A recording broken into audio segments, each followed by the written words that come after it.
আসসালামু আলাইকুম সবাইকে। অ্যাডমিশন পরীক্ষার্থীরা, তোমরা ইতোমধ্যে ঢাকা বিশ্ববিদ্যালয় এবং জাহাঙ্গীরনগর বিশ্ববিদ্যালয়ে পরীক্ষা দিয়েছো।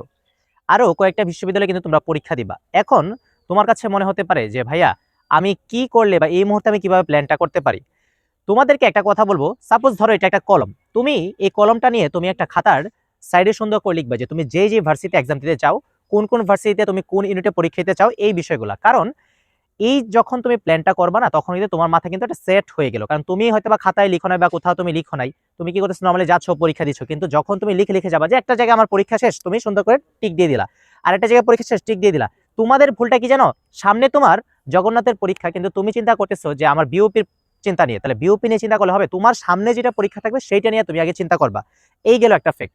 আর তারপর যে বিষয়টা হচ্ছে যে তুমি ওই ভার্সিটি রিলেটেড যা যা আছে, তুমি কোয়েশ্চেন ব্যাংক সলভ করো, তুমি প্রিভিয়াস এর বিভিন্ন কোয়েশ্চেনগুলো বারবার সলভ করার ট্রাই করো, ঠিক আছে? ব্যাখ্যাগুলো দেখো যে কেন এটা হইলো, তোমার আনসার কো কিন্তু খ গ ঘ কেন হইলো না, ওইটা তুমি বোঝার একটু চেষ্টা করো। এইভাবে তুমি পড়ো। তুমি যদি এইভাবে পড়ো, যে ভার্সিটির পরীক্ষা সেই ভার্সিটি আগে সেই ভার্সিটির কোয়েশ্চেন ব্যাংক বা প্রিভিয়াস এর তুমি পিডিএফ নামাও গুগল থেকে বা বিভিন্ন জায়গা থেকে কোয়েশ্চেনগুলো নামিয়ে তুমি এগুলো পড়ো। তাহলে তোমার কি হবে? তাহলে তুমি হচ্ছে যখন একটা ধারণা পেয়ে যাবা, পরীক্ষার হলে কিন্তু তোমার কাছে অনেকটুকু ইজি লাগবে। কারণ তুমি ঢাকা ইউনিভার্সিটি এবং জাহাঙ্গীরনগর ইউনিভার্সিটি দুইটা বিশ্ববিদ্যালয় পরীক্ষা দিয়ে বুঝতে পেরেছো যে তোমাদের এই 25-26 সেশনের কোয়েশ্চেনগুলো কেমন হতে পারে। সো এইটা মাথায় রেখে তোমরা পড়াশোনা করো। আশা করছি তোমার স্বপ্ন পূরণ হবে এবং তুমি তোমার স্বপ্নের পাবলিক বিশ্ববিদ্যালয়ে অবশ্যই চান্স পাবে ইনশাল্লাহ।